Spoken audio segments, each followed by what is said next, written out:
images qui suivent sont extraits d'un montage de 19 minutes dans lequel des salariés et responsables d'une dizaine d'entreprises parlent de leurs engagements associatifs et du rôle que l'entreprise pourrait ou devrait jouer dans ce domaine. De faire quelque chose une fois dans sa vie, une fois dans l'année, de complètement désintéressé, c'est-à-dire qui normalement à la base ne va rien vous apporter. Vous n'allez pas gagner plus d'argent, vous n'allez pas être mieux vu, vous n'allez pas avoir une plus grosse voiture, vous n'allez pas...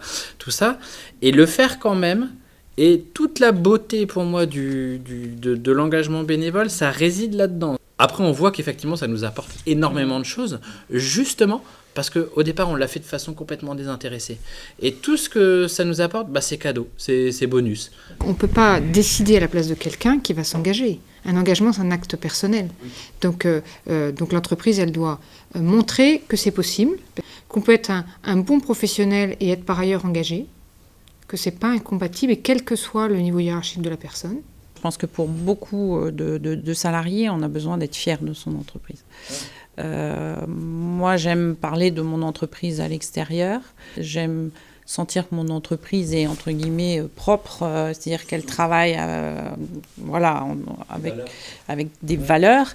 Et justement, ce bénévolat dans l'entreprise, quand je vois tout ce qui est fait dans l'entreprise, me rend encore plus fière de ce que l'on fait. Après, c'est un choix de positionnement stratégique RSE qui dit le mécénat, l'engagement des salariés dans la vie, dans la cité, c'est important. Et d'ailleurs, pour nous, c'est tellement important qu'on permet de le faire sur leur temps de travail. On prend plusieurs juristes de l'entreprise qui passent une journée à travailler sur la thématique pour aider l'association.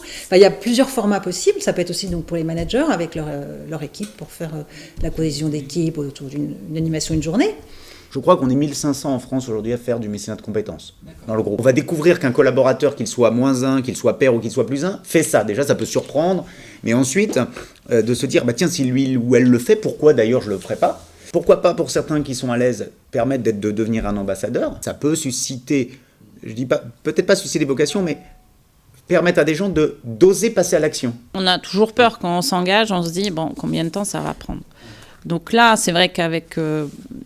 c'est pour ça que j'y suis allée aussi et que j'ai démarré ce bénévolat, c'est parce que là, c'était relativement cadré. Le fait de pouvoir bien organiser son temps de travail et son temps de bénévolat est quand même facilitateur. C'est pas partout comme ça. Hein. Il y a quand même de plus en plus d'entreprises qui le font, mais il y en a quand même beaucoup qui ne le font pas. Certes, ça n'est pas une démarche managériale au sens premier du terme, mais ça doit absolument être porté par la direction générale. Ça ne peut pas se faire sans ce blanc-seing-là, quelle que soit la forme qu'on lui donne après, mécénat, fondation. Jamais j'aurais été rencontrer un jeune qui sortait d'une cité, qui était déscolarisé, et du coup je reste sur mes préjugés, clairement. Sauf que ce jeune-là, il a envie de s'en sortir. Il n'est pas dans ce qu'on peut entendre, c'est pas un jeune qui traînasse. Et donc c'est une manière aussi de se dire, je comprenais pas ces gens-là. Et c'est un vrai enrichissement personnel.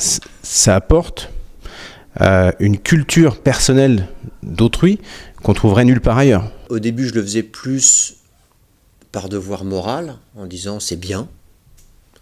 Et au fur et à mesure que je l'ai fait, je me suis rendu compte que ça m'apportait beaucoup.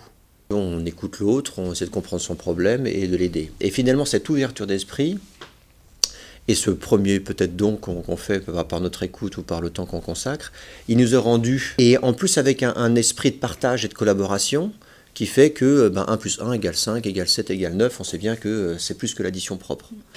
On donne pour faire plaisir à l'autre, mais quelque part, on se fait plaisir à soi aussi. Il ne faut pas l'oublier.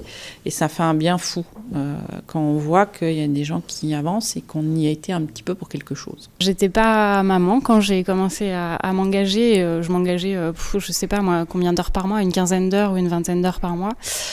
Aujourd'hui, ma petite puce, elle a 18 mois et finalement, je recommence de nouveau à me mettre dans la vie associative.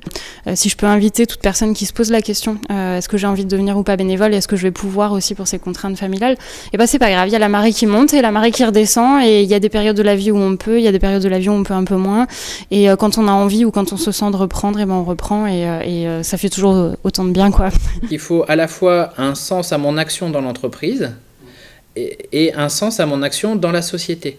Et ça va donner un sens à ma vie en fait. L'engagement associatif, c'est comme un petit cadeau à aller chercher.